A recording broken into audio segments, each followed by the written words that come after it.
Hi, kitty cats. I got a pretty interesting show for you tonight. I think the Supreme Court the decision in the Supreme Court case Peggie versus Fife in the United Kingdom, at this point has both sides celebrating victory. Kind of a surprise. On one side, nurse Sandy Peggie claimed that she is both beyond. Oh boy, I'm having trouble talking. On one side, nurse Sandy Peggie claims she is, quote, beyond relieved and delighted that her claim of harassment against NHS Fife was found valid. But on the other side, no other claims, including whether or not transgender women should be allowed to use changing rooms with nurse Sandy Peggie, were found valid at all. So this debate, of course, stems really first, in my opinion, from the idea that transgender women are simply men in a dress out to harm poor defenseless women like they've done across the millennia. Now, there is, of course, little evidence of transgender women harming other women at all, let alone men using feminine presentation to trick women into situations where they would be harmed. Now, I don't want to diminish this fear, so tonight what we're going to do is we're going to discuss evidence of violence in transgender women, and then from there we're going to talk a bit about statistics. And I'm a little coffee, hang on. But then whether these statistics should ever really represent a compelling argument when it comes to people's perception of their safety. And finally, what all of the furor around Peggie versus Fife really says when it comes to laws. Should someone's discomfort be legally equivalent to individual rights? And then after all of this stuff, we're gonna jump back into our game, Super Lesbian Animal RPG. Had a ton of exposition last time, so maybe we can get to some action tonight. Let me do some opening plugs. I'm going to tell you flat out. Let me cough. Hang on. Oh, can I? I'm going to tell you flat out. On Monday night, I had some pretty bad, like a pretty bad upset stomach, and I ended up, vomiting. Sorry to bring you into my life like this. But since then, my throat has been still kind of, a little. So if I have to keep stopping and drinking water, hopefully you'll be cool with that. So here I am. I'm Dr. Amethysta Herrick. I am both a scientist and a content creator. I discuss identity and gender using this scientific method. You can find more information about me and that work that I'm doing at the website that you'll see right below my face. That is purplepodclan.com. On that, there's a page that's just about me. You can find the social media networks that I'm on. And then follow me there. I swear this will get better. It was okay during the day. You can also read the articles that I've written about identity and gender and some scientific articles I've written too around the distinction between them. You can listen to and you can watch the podcasts I record with very interesting people. And then finally, you can also check out the hypnotherapy work I do to help people work through some of their issues with identity and gender, because we've all got them. If you'd like to support this work, and I hope you do, you can get a subscription on the website. Said before, purplepodclan.com. It's for as little as $5 a month. You can even just follow me on my social media if you like and you share. That helps so much. And if you'd like, you can even sign up for my free newsletter that comes out about every 2 weeks, so that you can keep track of everything I'm doing. And finally, I also publish other people's work on that website, purplepodclan.com. If you would like to contribute your original work, please make it original. In identity and gender, you can email me, got a contact page. And finally, purplepodclan.com. I swear I'm all done with the plugs there. Let me first recognize people. I see we've got Margie. Hi, Margie, and Angela, and Genevieve. So here we go. This is, glad to hear the audio is good. Oh, good. We also have, Princess Dust Bunny Rose. I'm trying to remember what you were. It's killing me. You had a funnier name, Priscilla, I think it was. All right, so Margie says, this whole changing room exclusion argument is fundamentally an abuse of safe space rhetoric, causing actual harm in the name of preventing purely rhetorical harm. I have an interesting point, and I don't disagree. I have an interesting point that we'll get to. It's going to take a while, but I agree with you. And I think there's a long, I think there's a reason for it. How about if I say that? So stay tuned. Of course, Margie's the moderator too. So like if she didn't, I'd be like, oh, dang. So here we go. I want to connect actually serial killers and Sandy Peggie. Oh, that came out sort of wrong. Because I had two comments in the past 2 weeks on videos that I posted. The first comment comes from somebody whose comments are always put in the held category automatically. So they're automatically flagged for content by the streaming platform. Now I've gotten this same exact comment something like 5 or 6 times. Like it's an obvious copy paste of the same argument. The person probably wrote it once and has now put it out 200,000 different places because it has the same spelling and grammatical errors every time. But it claims I don't remember the exact number, 4 or 5, maybe 6 acts of violence, even including murder, actually, by transgender people that occurred over the past 25 years. This is actually supposed to be evidence that transgender people should all be, something, I guess, locked up. There was no real guidance other than the person said transmental people are lols, something like that. And I'm like, oh, okay, well, there you go. That's one comment. The other comment says that women shouldn't have to undress in front of men. Now, I'm going to tell you, I unequivocally agree. Of course, women shouldn't have to undress in front of men. I do disagree on whether transgender women are men. This commenter wanted nothing in the terms of in the way of discussion. She doesn't want to hear statistics of abuse. She doesn't want to discuss whether she reacted to the male gaze. She doesn't want to discuss whether she would react to leering attention from lesbians. Ultimately, it came down, she just doesn't want transgender women near her. There's no fixing the issue. There's no talking about it other than transgender women need to be ejected off the planet, and that's the end. So these two comments came to mind, believe it or not, when I saw the Peggie versus Fife decision. There should be, so we'll get to what Peggie versus Fife is. It's a Supreme Court case in the UK. Well, and I'll describe it a little bit better, but it ultimately comes down to what Margie's saying. This idea of single-sex spaces. Oh, Elmo is here. Hello, Elmo. Now, there should be two excellent arguments for what have been called these single-sex spaces. And this is part of what Peggie versus Fife was being watched, specifically by gender-critical groups, to provide legal precedent. So one argument would be if there is a clear history of violence from transgender women. So if, statistically speaking, transgender women are a danger, then some action should be taken. Now, we've done this before. It's been in laws even here in the United States, such as voting rights in people convicted of a felony. That will be one excellent reason, if there is a clear history of violence. The other argument is about individual rights. Now, in the UK, this is actually the Equality Act of 2010, to be specific. Does the Equality Act uphold one person's discomfort versus another person's basic bodily needs, like to be able to change and, say, urinate, things like that? So tonight, here's what I've got.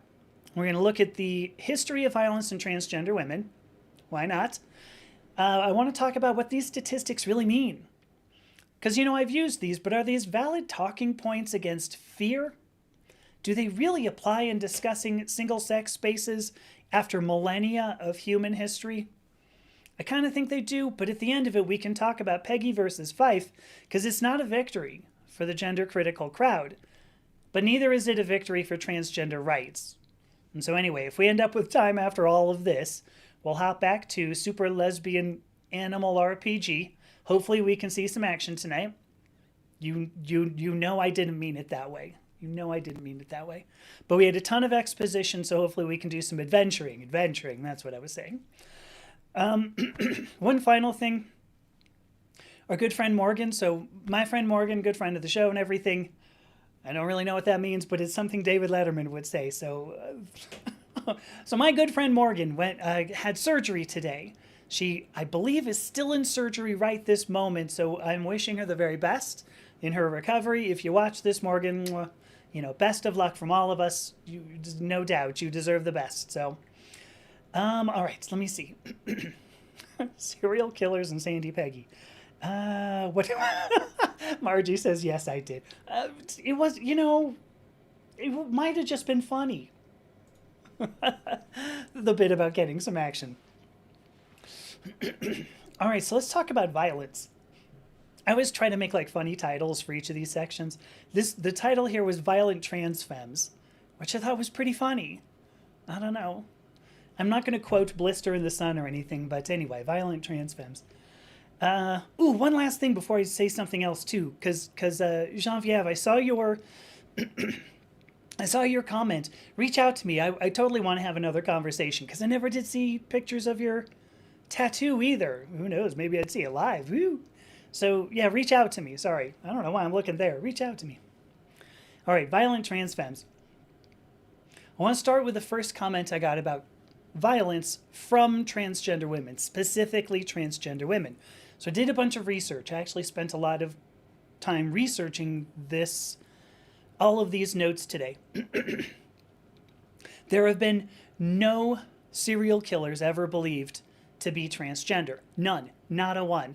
Not one who identified as transgender, not one who was diagnosed with chronic gender dysphoria by a psychologist from all of the evidence gathered in the whole serial killer process, okay? Not one. Now, I recognize 100% that I've just introduced a problem of induction. I think David Hume would have a field day, right?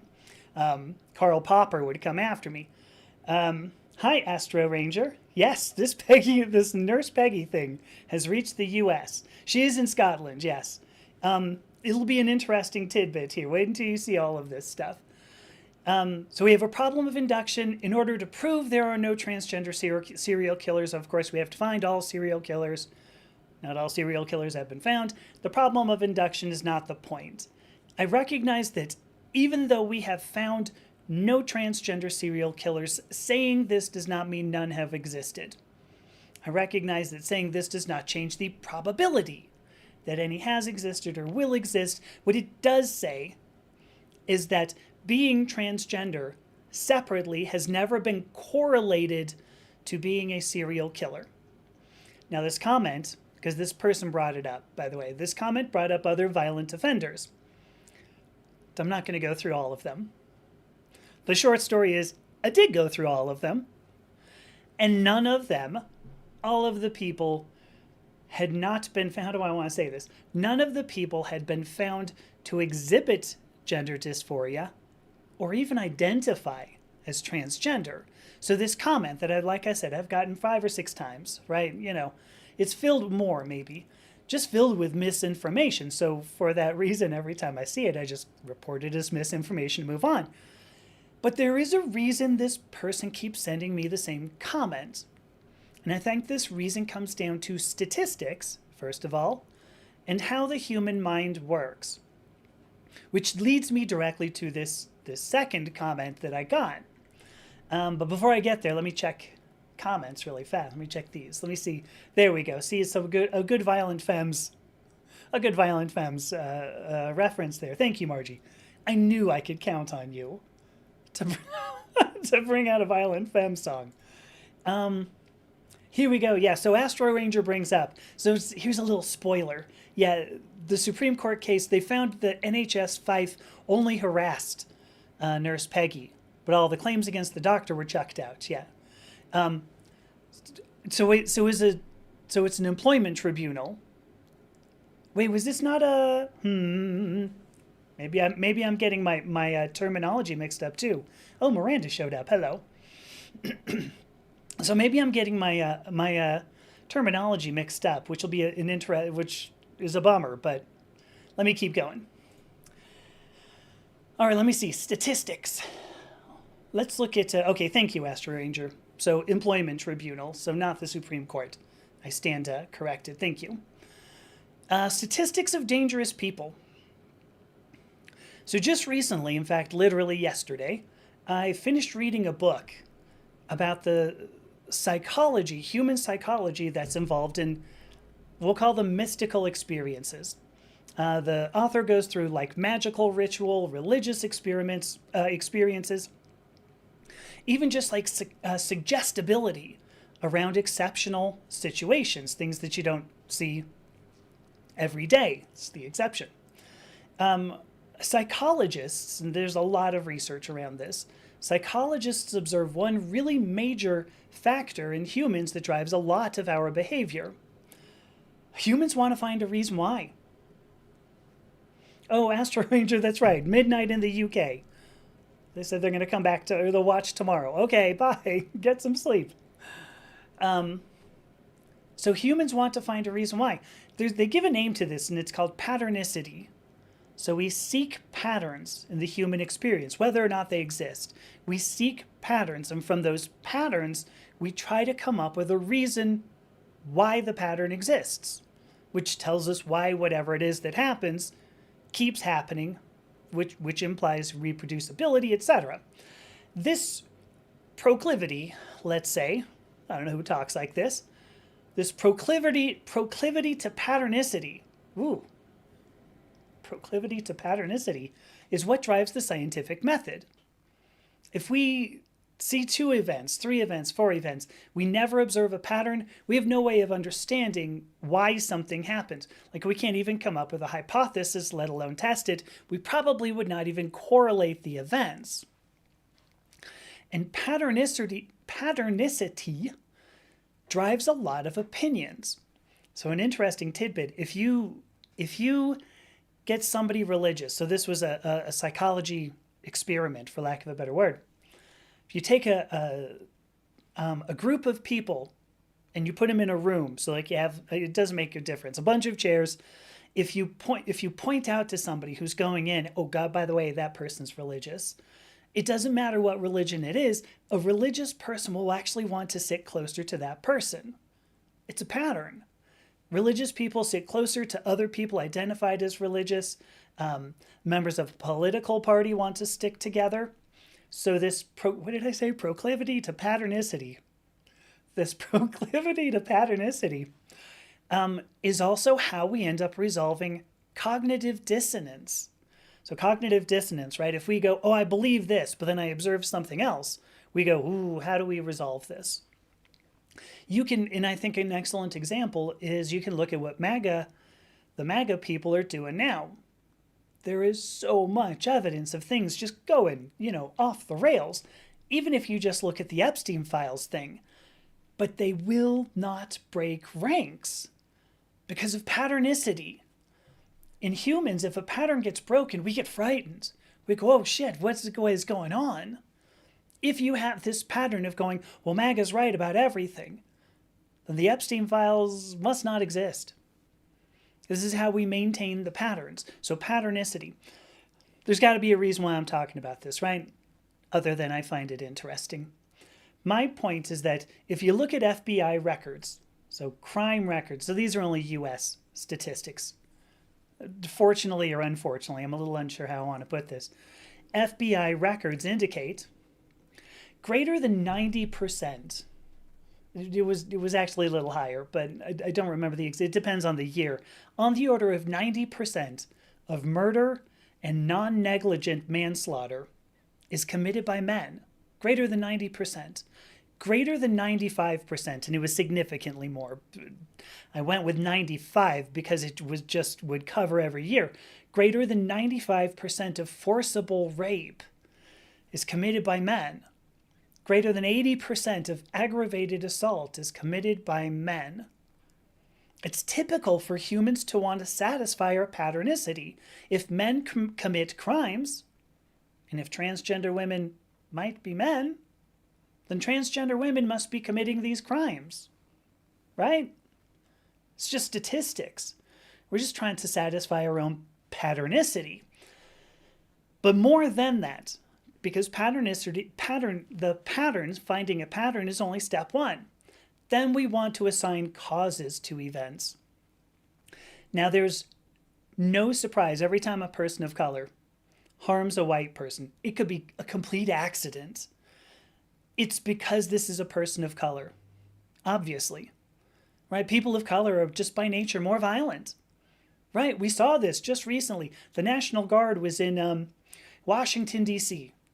person of color shot a couple of the National Guard people. And they go, well, it's the person of color. We need to get rid of these people. Certainly had nothing to do with the National Guard storming Washington, D.C. It was clearly that this person was a person of color. Other examples, Jeffrey Dahmer. Now we have a serial killer. Jeffrey Dahmer was gay. He admitted to being gay, so, it was cool. He did what he did because gay people are by nature mentally ill. It has nothing to do with his actions, like dismembering and actually possibly eating some of these people indicate mental illness well before you get to sexuality. It was clearly being gay. That's why he did these weird things. What the hell, gay people? Transgender people are yet another marginalized community. We are seeing several times this year in 2025, when something bad happens, doesn't make a difference who the person is. The first thing conservative media is doing is looking at if they're transgender, if they're somehow part of the queer community, because certainly that there couldn't possibly be anger at what's going on in the world today. We couldn't possibly be worried that we're not going to be able to feed our families. There couldn't possibly be a, dissatisfaction with things. Must be gender diversity. That's the problem. So we want to assign a cause. And some of these you can go, oh, well, that's really stupid. Sure it is. Sure it is. But it's part of how our brains work. We want to find patterns, and then we want to give them a cause. Now here's an interesting, here we go. I want to pop this up. Because Margie also brings up there's the whole issue of police bias as well. So if you look at, so she's saying StatCan's General Social Survey, so it's a random sample, indicated far more gender equality in IPV. Oh, I'm sorry, I'm not sure what IPV is. Police violence, IPV, individual police violence, I think, than Canadian law stats did. Well, that's fascinating. Huh. So there's more, so police were violent with both genders equally than Canadian law stat, or no, I'm not making that wrong. So intimate partner violence. Oh gosh. Okay, intimate partner violence. Yeah, I got something about that coming up, but gotcha. So indicated that intimate partners were more liable to be, more probable to be equal than otherwise. I said that poorly, but that's interesting. I'm going to have stats. That's interesting. I got stats that I'm going to get to, but here's an interesting tidbit. What's interesting, once we go through all of this idea that we have patternicity, we want to establish a cause, what's interesting is if you continue to look at these statistics, transgender people specifically are disproportionately represented in crime records. Typically you see on the order of about 0.1% or less. So at most 0.1% of crime records. Now given an incidence of 1%, to 2% of the global population, right? We're, hard to get these stats. But given that incidence, that means that transgender people are 1/20th to 1/10, well, I guess the other way around. 1/10 to 1/20th is probable to commit crimes as cisgender people. Fewer transgender people commit crimes than cisgender people. Statistically speaking, 8 out of 10 sexual assaults are committed. So here we go, Margie, to your point. 8 out of 10 sexual assaults are committed by someone the victim knows. 8 out of 10. Little more than 3, it was not quite 4, but between 3 and 4 of those are current or former intimate partners, as Margie's bringing up right there. Sexual assault, when it comes down to it, typically happens in what would be considered a safe place. It's not in a dressing room. It's not in a public toilet. It's in the workplace. It's in a religious setting like a church or a temple, or it's in the home, statistically speaking. So Margie, hopefully we got to the same point. So yes, there were essentially as many women committing intimate partner violence as men, and I think we've seen something similar. I mean, that's part of what I was seeing there. So I want to, let's ask the question, do statistics change this fear? Because I've used statistics quite a bit. I'm a scientist, this is what I know what to do. If I spout all of these statistics, does it change any minds? Ooh, Penelope is here. Hi, Penelope. My empirical evidence kind of indicates it doesn't. Anytime I use statistics, if I go, well, statistically speaking, I get shut down. Somebody just goes, no, yeah, it doesn't matter. No. Has nothing to do with it. And this is what brings me to this second comment. Hi, Minnie. Hi, Matt. Thank you, Matt, for the gift. Thank you. The second comment, no matter what I brought up, it was not a valid argument. She said, listen, you just need to get out of our dressing rooms and continue to misgender me. So you need to get out of our dressing rooms. Now, I have claimed, Minnie, I'm doing okay. We're talking about crime statistics. I don't know how good you can be doing there, but so I've claimed that this fear is mostly of the male gaze. If you look at history, of course, men, you don't have to look very far today. You don't even have to look that far back into history. When, yes, Minnie, we are going crime. Hang on, I got to pop this up. Are we going criming? Yes, what we're going to do, we're going to be gay and do crimes. I didn't think I'd be able to use that today. Woo! All right, second argument. So I have, if you're afraid of transgender women in a dressing room, I believe this comes from history. Oftentimes, women are victimized by men, and I think that this fear stems immediately from fear of somebody wanting to leer at women. And I think that's a valid concern, even for me, especially for me. Actually, I'm 55. When I was a kid and I would dress up, I had men leering at me. Recently, I've had men leering at me, and it makes me uncomfortable. I think it makes sense to address this discomfort. I don't want to diminish it. You shouldn't diminish it. There's a reason why we have this discomfort, why historically, why as a culture we have this discomfort. And it's because men victimize women. So I don't disagree with this. So I brought up the point about victimization, and she said, no. This commenter said, no, has nothing to do. No, not at all. That's not true. Here we go. I like to leer at Minnie. Don't we all? Right? So I said, is it the male gaze? She goes, no. It's just men shouldn't be here. Okay. So I said, well, what could it be? So I said, well, because statistically speaking, here we are, statistics, around 10% of the women in changing rooms should be lesbians. This is literally just statistics. That's a much higher probability of meeting a lesbian than a transgender woman in a changing room. And lesbians, typically, should be interested in looking at women, maybe even looking at women change. This is part of the definition of a lesbian. Presumably you knew this. But lesbians were fine. The comments were, no, they're fine. They can leer at me all they want. They're fine with that. It's fine. It's not lesbians. So then I'm thinking about statistically, what's transgender women? So we have to go with transgender women who might be dangerous. It's almost negligible in changing rooms. So I'm gonna go with this. I'm not gonna do all the calculation here. Transgender women, let's say it's half a percent of the population, right? So half of a 1%. Transgender men, transgender women, half of a percent. Wait, hang on. So Margie says any one person's experience. So do you mean just subjective? So any one person's experience is subjective. But I was going to say, because for what it's worth, so Margie says she's experienced intimate and sexual violence from men and women, but far more from men. I haven't from women at all. So I don't know. Anyway, so here we go. I'm going to pretend I'm going to do a calculation. 0.5% of the population, about 60%, I've looked up all these statistics, about 0.5% of the population, but only 60% of transgender women like women.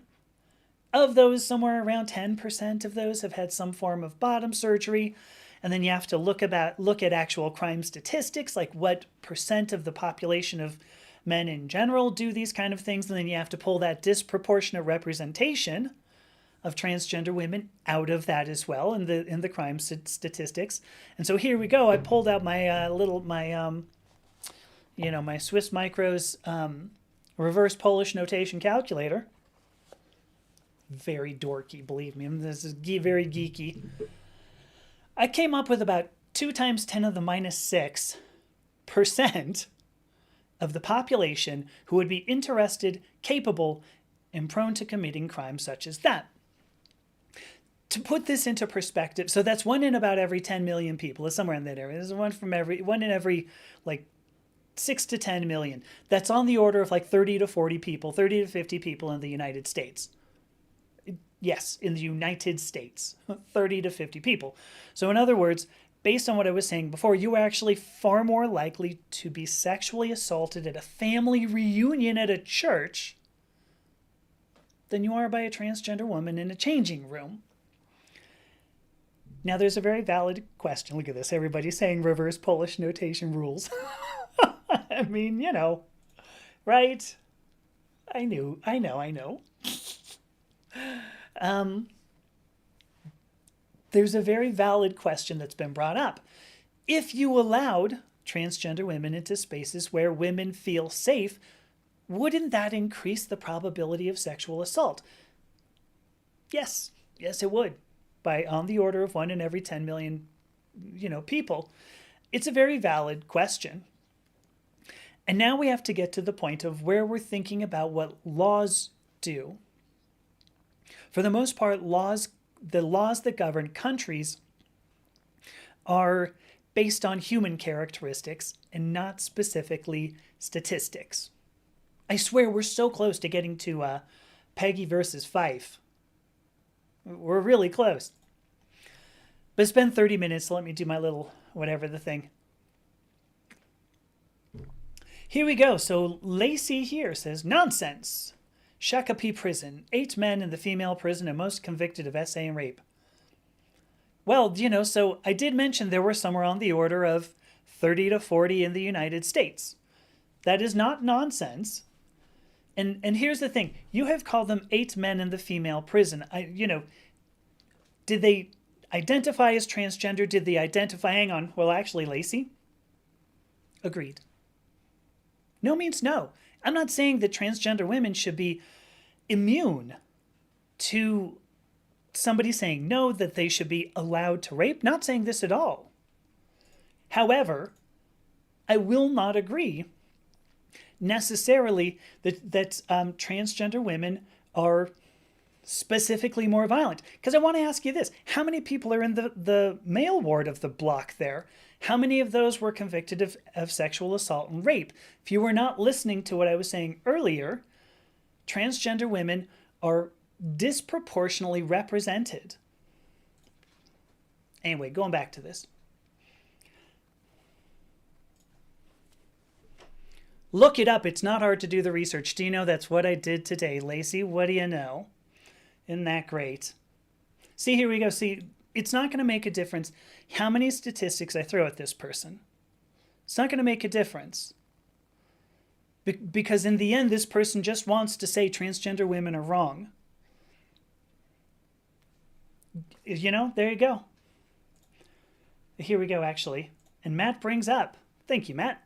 Lacey's full of shit. And Lacey, I don't know if you're on different platforms. There are 3 transgender women in Shakopee, and none are there for sex crimes. Well, there you go. Apparently Matt looked it up. Sorry, Lacey. Thank you, though. Appreciated your... All right, here we go. Laws. And when we look at Peggie versus Fife, I was just saying statistics ultimately don't govern. Statistics don't govern people. Laws do. And so we can come up with numbers all day long. What numbers are out there? It does make a difference, because this is the reason why statistics don't work, because probability is different from legality. Oh, shoot, I didn't do my station identification. I'm Dr. Amethysta Herrick. I talk about identity and gender. Tonight we're talking about Peggie versus Fife and how all of the brouhaha what was the word Trump used? Kerfuffle? Oh, the kerfuffle around transgender women is absolutely not due to transgender women. So here we go. Oh boy. All right. Well, Lacey's all good. Um, Mindy was wondering who I was. Oh, Lacey's gone. Okay, sorry. All right, here we go. Probability is different from legality. Laws are written to govern they're written to govern based on human characteristics, not human behavior. This is an important point.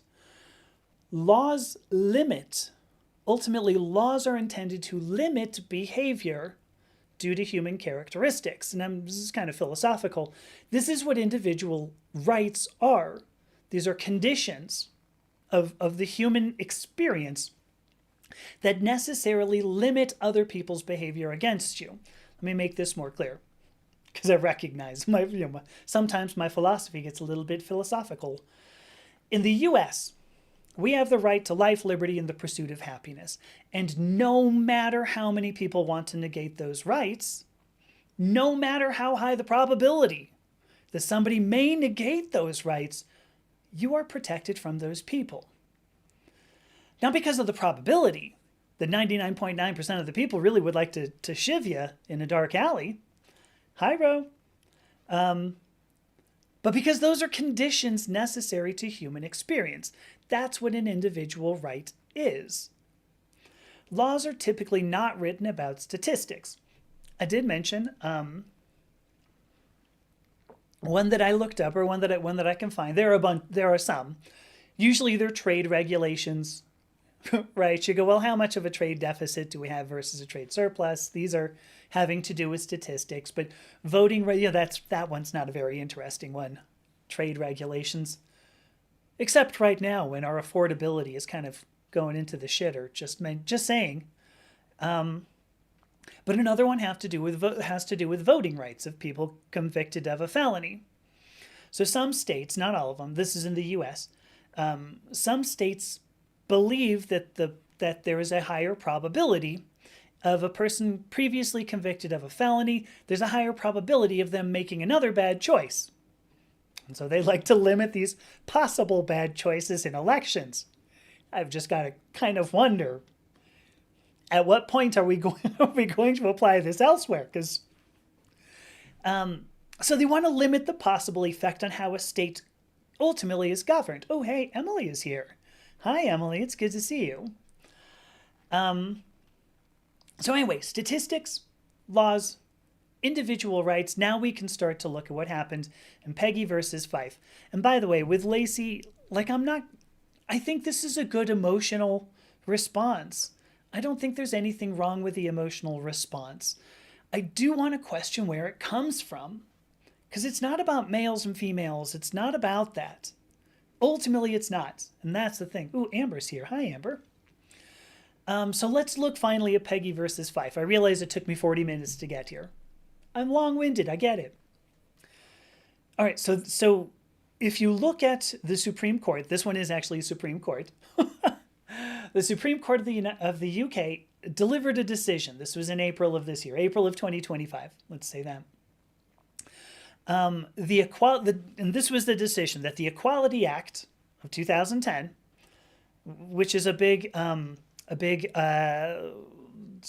Equality Act is it's coming along the lines of the Bill of Rights, only obviously a bit later. Anyway, it's to be read, they're saying the Supreme Court decision said the Equality Act is to be read women and sex as biological women and biological sex. I'd have already done probably a few live streams on the scientific nonsense that is the phrase biological sex. Now, what's fascinating, in the Supreme Court decision, they don't talk about biology. Not at all. They talk about parts in the Equality Act that describe services that public places provide, like changing rooms and public toilets. But the Equality Act has a far greater range than just those. It has to do with discrimination in pay between genders and races and age, discrimination against disabled people. It's also regulation on how complaints of harassment and discrimination should be handled. It also lays down how a gender reassignment certificate, which was something that came into effect in 2004 in the UK, should be handled. What kind of rights come along with a gender reassignment certificate? And Angela may have some fun stuff to talk about there. So what hasn't happened? So that was a Supreme Court decision. So biological whatevers. What hasn't happened is actual guidance around what that decision means practically. And there's a reason for that. What does the phrase biological sex mean? Does it mean just assigned sex at birth? Is that all it needs to mean? Because there are errors. Actually interviewed somebody who had an error. Turns out she's transgender, so it's kind of interesting. But Mara Starling is her name. Her birth certificate originally said F, and her parents went, "Oh, whoops." I don't know, maybe they said something like blimey, but I'm not sure. But, there was an error. So what does biological sex mean? Does it mean the little thing that's written down? What about intersex people? People with ambiguous genitalia. People whose genitalia ended up having to be, changed. And then you can go down to, what are we going to have to carry around? Like birth certificates to go, really need to go pee. Do you see the F? Let me pee. Just got to pee. What about butch lesbians? Feminine men? And then finally, the biggest one.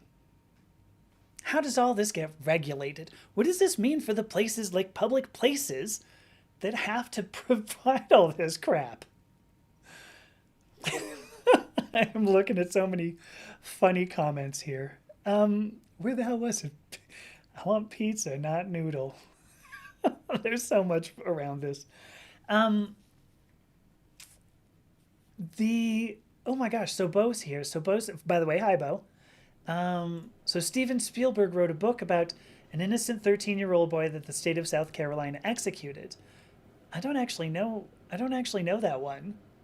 You send that to me if you can, will you? Capital punishment, by the way, is... I'm not sure I want to get into that here, but... So what happened with Nurse Sandy Peggie? Here's the actual case. Nurse Sandy Peggie she's a nurse. There you go. She works at a National Health Services facility called NHS Fife. So it's an NHS facility. Nurse Sandy Peggie made a complaint that said she was uncomfortable around a transgender woman. The transgender woman in question is, oh, thank you, Matt, George Stinney. He was 14. I'll have to look that up. So the transgender woman in question was Dr. Beth Upton. Okay, I want to repeat that. Dr. Beth Upton. This was not like some shady character from Leeds, okay? This was the doctor in an NHS facility. I'm kidding. If you're in Leeds, go you. It was a joke. Just a joke. Anyway, so Peggie, Nurse Peggie, so her name is Sandy Peggie, so she's got two first names. Peggie said she was uncomfortable sharing a changing room with Dr. Upton. So she filed a complaint with NHS Fife, and the complaint was about Dr. Upton and how Nurse Peggie shouldn't have to change in front of her. So this case was being watched very closely because if there was a huge if it was a huge decision, it could be used as precedent for how public facilities should handle transgender women. And this is great because it was it's like a state-run facility. It's National Health Services, right? So it would be awesome. So the case was being watched very closely. So what happened? I'm going to go with you on this one. There's no point in regulating these things in such detail. The worst thing is that it's just impossible. There are so many questions around how you do this. So what happened? The decision came out, I believe, yesterday. Peggie's claim, so Nurse Peggie claimed that she was harassed and discriminated against by NHS Fife, And the Employment Tribunal, sorry, I said Supreme Court earlier, but I take it back. The claim that she was harassed and discriminated against by NHS Fife was valid. Stand by. What they were saying is that NHS Fife should have taken action to address Nurse Peggie's complaint. Now, this is true of any complaint. This is handled directly by the Equality Act to say that when there are complaints, people need the employer needs to take action. So it's true of any complaint. This is not just complaints about transgender women. NHS Fife should have taken some action like changing things, schedules, given Nurse Peggie a different room, whatever, so that the reason for the complaint could be investigated while work could continue. So NHS Fife didn't do that quickly enough at the very least, and then also NHS Fife was too slow in investigating another claim. Now this one's a bit more interesting. It was a counterclaim by Dr. Upton about Peggie's possible negligence with a patient due to this discomfort that Peggie had with Upton. Anyway, so ultimately what happened here is that those were the only things that were valid, that were called valid. Peggie's claim was not immediately addressed. That's what was valid. That from an employment standpoint, NHS Fife did a bad job. There's nothing surprising here according to the Equality Act, and specifically nothing to do with biological women. Oops, Grief Foundation. Did I miss a Grief Foundation comment? I must have missed a Grief Foundation comment. How did I miss that? Can you tell me what it said? I don't see it. Somehow I missed it. All right, well, I can't find it, so Grief Foundation, I guess I'd be interested in knowing what you said, but every other claim here, every other claim the Nurse Peggie filed was dismissed. The tribunal didn't even bother. Oh, I see. That Dr. Upton was not transitioning. Okay. I don't know. She at least uses Beth, so here we go. Everything else got dismissed. So the claim, Nurse Peggie's claim, that her belief that she shouldn't have to change with Upton in the same room, as strong as it was dismissed. The tribunal didn't address it. The claim that her possible negligence as a patient, to escape being near Upton was justifiable by this belief, once again, strong as it was dismissed. The tribunal didn't bother even looking at it. In other words, the tribunal upheld the parts of the Equality Act that have been in place for 15 years, but absolutely did not address whether transgender women should be in changing rooms.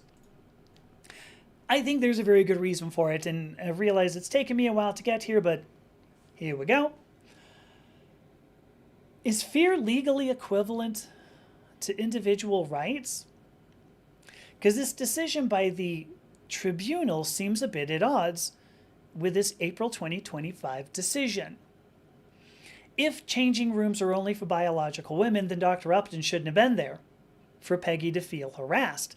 You know, there's no guidance. This is why this has been watched so closely, but there's no guidance at this point on how that should be applied. Maybe you recognize this. Just because the Supreme Court makes a decision doesn't mean that there is a law following said decision. It means it establishes precedent for future laws or challenges to the laws. These claims ultimately ended up being about Nurse Peggie's discomfort, her belief that she shouldn't have to share a room with Upton, and all of those were dismissed. The decision that was handed down, and believe me, I didn't read, it was like a 300-page decision. I read the whole thing. The decision states, and get ready for a little mind-bending, like this is so like legalese. The decision states that it is not inherently unlawful, okay? Not inherently unlawful for a transgender woman to use a service aligning with her gender. In fact, and I quote, circumstances depending, may be transgender, end quote, Maybe transgender women should have permission. What are those circumstances? What does it depend on? Not an answer. It also states, because again, we're talking about the Equality Act, that the protected characteristic, because a gender reassignment certificate is indeed a protected characteristic, a gender reassignment certificate doesn't necessarily grant that permission, which again should come from depending on certificate, nor that the permission granted should necessarily be lawful. I'm not even going to read that again. It is so just... Maybe transgender women should be in there. Depends on the circumstance. If they are in there, it certainly isn't because of a gender reassignment certificate. And if they are in there because they got permission, it's not because of the certificate. And if they are in there because they got permission, maybe it should be lawful, but we're not going to say that it is. Holy cats. What we see is a case about discomfort. And I'm actually going to pop this thing up. Comfort is not a right. Well, safety is. The people making, so now Margie's talking about herself, people making baseless accusations against her, change their complaints when they point that out. Yeah, critical reasoning is definitely mandatory for justice. Going with you on that. Tribunal, so Grief Foundation says tribunal isn't a venue for Equality Act claims, that's civil court. Okay. They're making decisions based on how the Equality Act was written. That's part of the whole thing. So anyway, to get down to this, what we see is a case about discomfort. Does one person's discomfort override another person's right? The Equality Act sets out rights. Is discomfort, somebody's discomfort, a subjective sort of thing, the basis for law? Now I'm going to jump to something else entirely, because this is the point of my whole, why it took me 52 minutes to get to. This is a very similar spot to where the Supreme Court of the United States got this summer, I believe it was July, with U.S. versus Scarametti. I did a whole live stream where I said that the conservative rhetoric, so it says that if gender is identical to sex, according to U.S. law, then it must be a protected class. And actually, this year, what went into effect was a change to the Constitution in New York State that does make it a protected class. So if gender is identical to sex, then it must be a protected class. But here's the thing. If it's a protected class, then laws can't be made against transgender people, because gender would be a protected class, in which case being transgender should be protected. And I think this is a reason. This is the reason whether or not... and this is a good point, too. So Angela says nobody's even allowed to see your GRC. So if you have a certificate, nobody's allowed to say, can you just give me make sure that I have this so that I can, see your... whether or not you can come in and be. So I think it's a very similar spot to where the Supreme Court of the U.S. Got this summer. I think there's a reason why we're not going to see really good decisions or really definitive decisions, because the decision, I'm forgetting the guy's name, Hodge, I think was his name, said that this is not, I believe he called it legally determinative regarding transgender women. And I think there's a reason why courts, tribunals aren't going to go on record to do that, because to make a decision, ultimately, that formalizes sex being identical to gender, in other words, to fulfill the conservative rhetoric, means that the actions that people want to take in the name of that conservative rhetoric, that sex is identical to gender, are unlawful. You can say males don't belong in the same place as females. You can say that all you want. If you're going to say that sex is immutable, that gender is the same as sex and therefore immutable, then you cannot actually make these points. The laws that you want to make to keep people apart aren't going to fly. Because if sex is the same as gender, then gender is a protected class. Your actions are unlawful. There cannot be any laws that claim to protect individual rights by saying all humans are essentially the same in the eyes of the law, and I'm at least paraphrasing to a certain extent the Declaration of Independence, which was the foundation of the United States, you cannot have then simultaneously have laws that claim that humans are essentially different in the eyes of the law because of biology. And not even good biology. Biological sex, it's nebulous biology designed for nothing more than discrimination. Nothing more. This is an either-or situation. Either sex and gender are the same and therefore gender is a protected class, or gender is not, sex and gender are different, in which case a conservative rhetoric dies. It's either or. Either individual rights or hate and discrimination. I don't think we're going to get a decision from a court because any argument, legal, internally inconsistent, is going to fail. And there you go. Jesus Christ, 56 minutes. I didn't think that was going to take that long. There you go. I always enjoy getting to the end of one of these things. And sex and gender.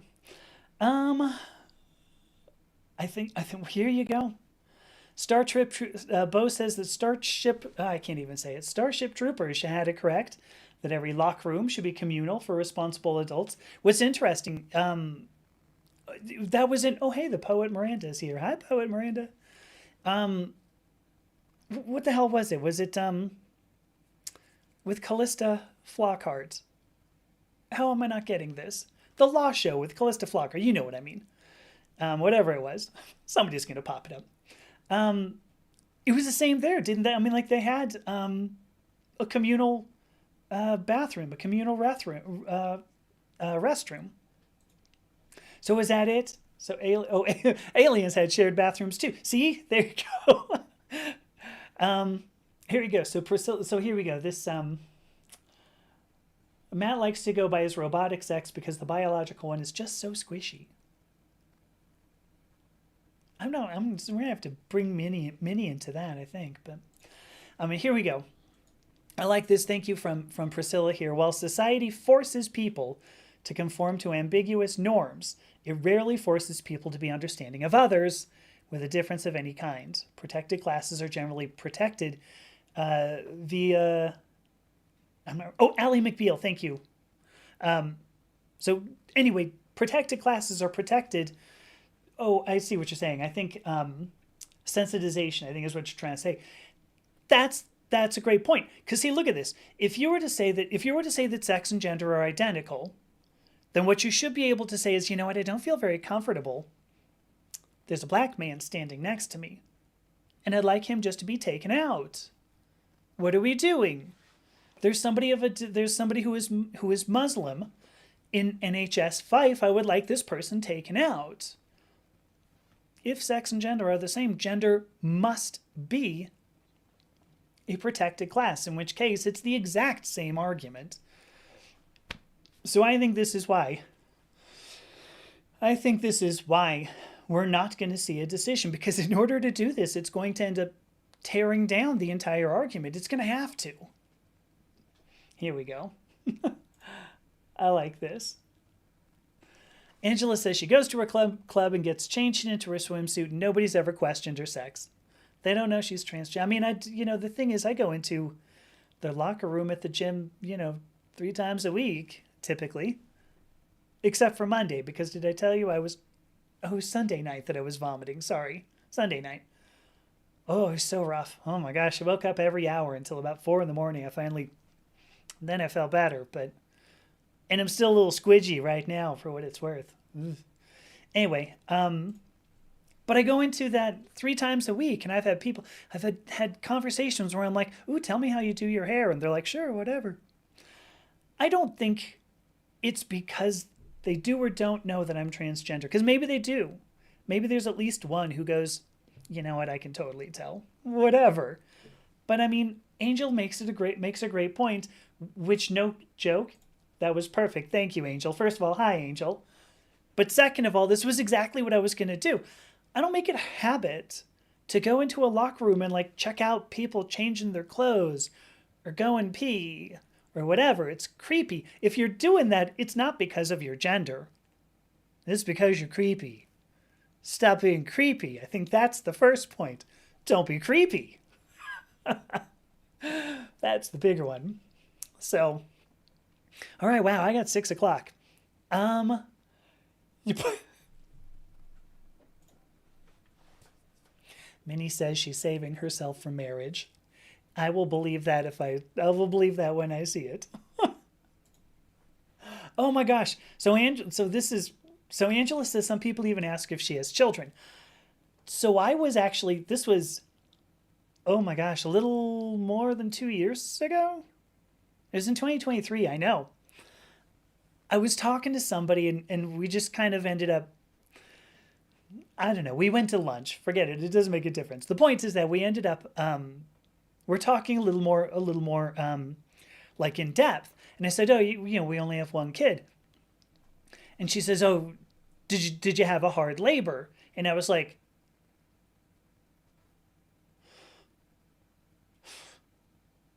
what?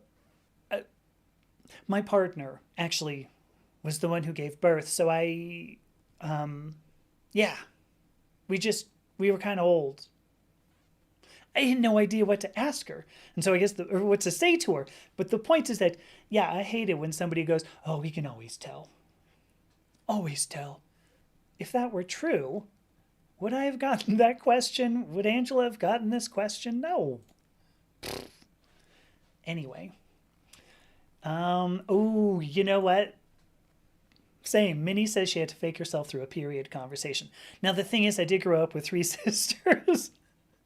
So I have plenty of experience with that sort of thing.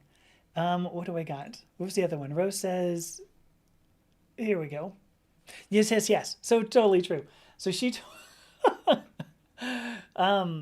so Rose says she told her female colleagues that one of the main points of changing locker rooms was to avoid the smell in the male locker room. Oh, so true. It always smells like really poorly cooked onions. I don't know why. It smells like cooked, like poorly cooked onions in bacon fat. Ooh, you know what? I'm having this strange, I'm going to start putting things together here. Because it does seem that like this is going to be a stream of consciousness, okay? People in the South seem to use bacon fat for a lot of things, okay? I'm not saying that's good or bad, just people in the South seem to use that. People in the South tend to be conservative, not all of them. I know a few, some of them here. And so I wonder if conservatives are so concerned with my, with my genitalia, because they're like, listen, are you going to have that funky, like poorly cooked onion smell done in fatback? Where was the other one? No. I'm not saying it's okay to do bacon fat cooking. It's okay to do bacon fat cooking. What I'm saying, maybe this is why conservatives are so concerned. Like, listen, did you give up the bacon fat cooking? What is going on? We can't have that. You'd better not transition. You're not going to be able to get the poorly baked, poorly fried onions and bacon fat smell anymore. That's going to be a bummer. Maybe for them. Not for me. I'm with Ro here. That's awful. Oops. Where did it go? Oh, it did come up. Oh, sorry. I clicked something and something moved and my eyes went, I think I'm just old. So Priscilla says we can also say just to avoid the male locker room talk, but I will tell you, I met somebody yesterday in a Discord server. And she knows I transition gender, but yesterday we're talking. She's really fun. Her name is Sir George. I don't know if I want to say that. And I'm not going to say that. Sorry. Anyway, the point is, we're talking and we end up having like this kind of raunchy conversation about bald men. Apparently she likes bald men. And I'm like, I really need hair. Like I need to, it doesn't have to be like Fabio kind of hair, but like some kind of hair. That's just who I am. I'm just going to have to leave it. So anyway, I think women are more than capable of jumping into the locker room talk. See here. Oh, there we go. See, so Angel says her husband had an extremely hard labor. He was with her every step and waited on her hand and foot. I think my wife would say the same too. I don't know. Maybe she would, maybe she wouldn't. But she says I took good care of them. I have very little recollection at this point. I think because it was just a lot of not a good time in our lives. And so I don't remember it. But she says that I did do well for them. So I think this is true. And no, Matt, the girls' locker room doesn't smell like poorly cooked onions. When I transitioned, yeah, I think my sense of smell changed. I don't know if I would say necessarily improved, but it definitely changed. I'm not really sure how to put it. Oh, yeah, see, here we go. Because then Margie says a more acute detection of scent, but then a vastly improved scent herself. I hear that. So, yeah, transition now, just so that you can change the smell in the locker room. It's awful, but good. See, so I've got a couple of people who are who are coming along with me. Hair, agreed. What are you gonna tug with a bald head? I mean, I could come up with something, right? But, see, here we go. My grandma used to keep a coffee can of bacon fat under her sink. It's so true. Thank you, honey. My wife says I did great. There you go. Thank you so much. Phased by moons. I don't know what it is, but there you go. Let me see. Wait a minute. Is your job really as an odor panelist? I would love to hear more of that. I have watched a couple of I've watched a couple of like videos about that where they just have people like, oh, we're testing deodorants, right? And so they just have like a guy standing there. Yeah, go ahead. I don't know. That's a little strange, but for me. See, Angel has bacon fat coffee can in her refrigerator. I don't know. I'm not saying bacon fat's bad. I am saying that poorly cooked onions, in bacon fat, that's what a locker room smells like. So, all right. Oh my gosh, it's 6:07. Do we bother playing the game? Should we play the game? I mean, now that I'm at the point that I just had this big, extremely, I mean, that was common. That was like some difficult research. I'm not kidding. I spent about 3 hours on those notes, which is not my way of saying, see, look at how hard this is, because otherwise I wouldn't do it. Like, I just stop. But that was quite the bit of research. So, all right. What the? See, here we go. Why are people afraid of being attracted to transgender women or transgender people when our people wouldn't want to date them? Because like most people have relationship expectations like love and respect. Aw. Hey, wait a minute. You think the men's locker room smells like bad Parmesan cheese? Yeah, I'm going to go with that, actually. Bad Parmesan cheese just as much. Just as much. All right, either way, I'm going to take a break. I'm going to go ahead and I'm going to take a break. I think that was about it. I'll be back in 5 minutes because if nothing else, I got to like cough and drink some water or something. So I'll be right back. 5 minutes.